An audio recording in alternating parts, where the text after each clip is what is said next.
everyone, Black Rose Duelist here, and today I'm talking about my awesome deck profile of Fluffals. Fluffals are one of my favorite decks of all time. They're just so fluffalicious. I can't describe them in one word. They're my deck, okay, back off. It goes along with Wind Up Some Dolce. Those types of decks, the cutesy, random, out of nowhere decks are where I strive, I at least think. I just find them so cute, so entertaining. And yeah, I just love them. So not only are they really cute, they're actually really, really powerful. Okay, so I'm going to go through my deck list and explain things. If you already know what Fluffals do, stick around because I might be able to teach you something you didn't know before already knowing about Fluffals. And I can help you out, bro, or broette. Ew, that was gross. Like, I hate when I say dumb things like that. Anyway, okay, so we have 3 Edge Imp chains. When it gets used as a fusion material, it just gets sent to the graveyard in general. You get to add a Fright for fusion, Fright for the Reborn stitching thing one. You can add those guys, so that's good. And then also when it attacks, you can add another one of it, so that's also really good. It's just the level 4 that you need to summon your chain, the Sheep Fright for. So yeah, it's good. There's no reason not to play 3 of it. 2 Edge Imp chains. This one's not really too good on its own. You need it for your fusions, your main fusions, Tiger and Wolf. So obviously I play 2 of them because more than that would be too much, and you can add it with your Fluffal dog and stuff. So you don't need like 3 of it or anything. I play 1 Edge Imp Saw just so you can get into Fright for Leo. Saw is decent on its own. You get to discard a Fluffal to draw 2 cards, and then you get to pick one of those 2 cards to put in the top or bottom. So like it's okay, but on its own. But basically, I just use it as a fusion material. And I play 1 Tomahawk just because when you combine it with other things, you can do pretty hefty damage pretty quickly. This is one of the only exposable cards in the deck. If you want to add something like a Solemn Warning or Strike, this would be the card to replace it. I just like having it at 1 because you can use it for substitution with Fright Furs.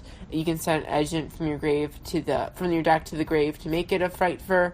The Edge Imp that you send to the grave, and it's just good for fusioning and stuff, and you can also deal 800 by discarding the Edge Imp, so, it's just quick disposable damage.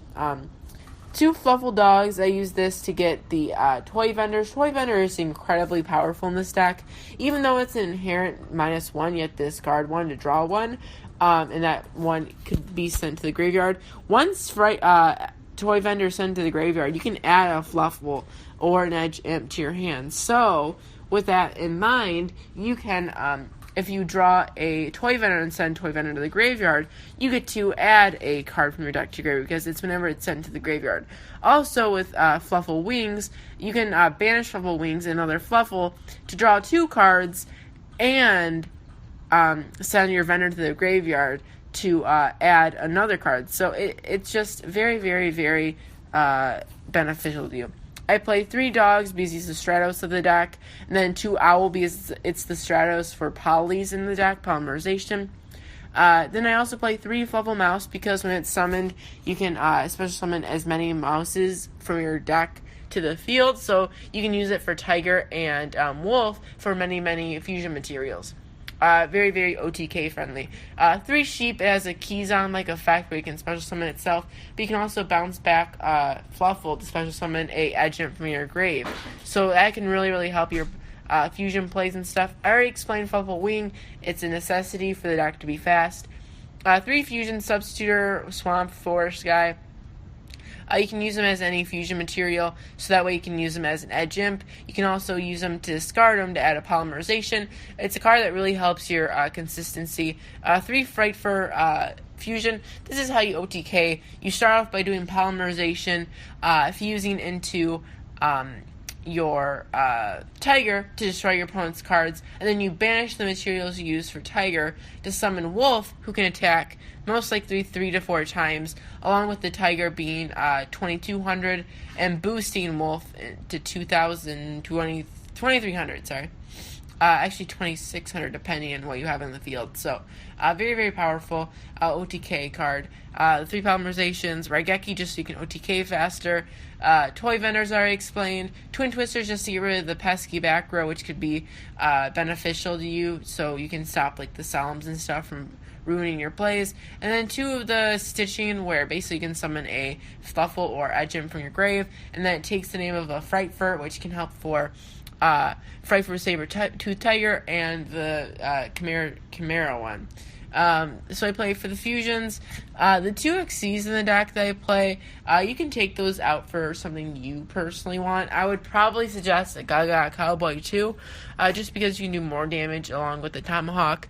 But I play 1 Frightfur Bear, 1 Chimera, 2 Leo.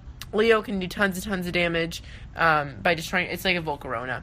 3 Saber-Tooth Tiger, you make it so you get like tons and tons and tons of Frightfurs on board with tons and tons of damage. And then also it makes it so he can't die by like card effects, so you're safe from Mirror Force and stuff like that. So he's very, very strong. Your Sheep makes it so when you attack, your opponent can't activate card effects, which is very good. And when it dies, it comes back as 2800, which is very, very good. You also have Frightfur Tiger, which increases all your monsters by 300 attack for each. I think it's Frightfur or Fluffal you control, I'm sure. And then you also have Frightfur Wolf, who can attack as many times as you can attack, with judging by the number of materials used for it. Then Tiger also gets to destroy cards on the field up to the number of fusion materials used. Then I have the Castel and the Photon Bouncer. You can replace it with whatever you want. So the deck is very, very good this format because of the way it can destroy everything on the Monarch's board, because it has so many continuous spells and stuff. And that's why you play a Twin Twister to destroy those things. It's very good against Burning Abyss because it can take it down really, really fast. And even though Cosmos are pretty prone to destruction, because they can be so strong, the Frightfurs, because of Saber-Tooth Tiger, and because they can attack so many times, this can be very good against Cosmo because you can take them down in terms of life really fast. The problem with this deck is more late game, where you don't have many resources, and your opponent will have built up resources. So against, like, let's say Cosmo, if they have 2 Dark Destroyer, it's going to be really hard to get over them. But definitely, early game, you can OTK really, really fast, and you can kill them before they get their self on the board. So that's this deck profile. I hope you enjoyed it. I really like Fluffal, so if you have any questions, comment down below. I'm going to try to make more videos in June, especially when I'm done with school come the middle of this month. So I'm really excited to make more videos for you guys. And yeah, thank you for watching. For more deck profiles and duels and stuff, make sure to subscribe to Black Rose Duelist. Goodbye. Hello everyone.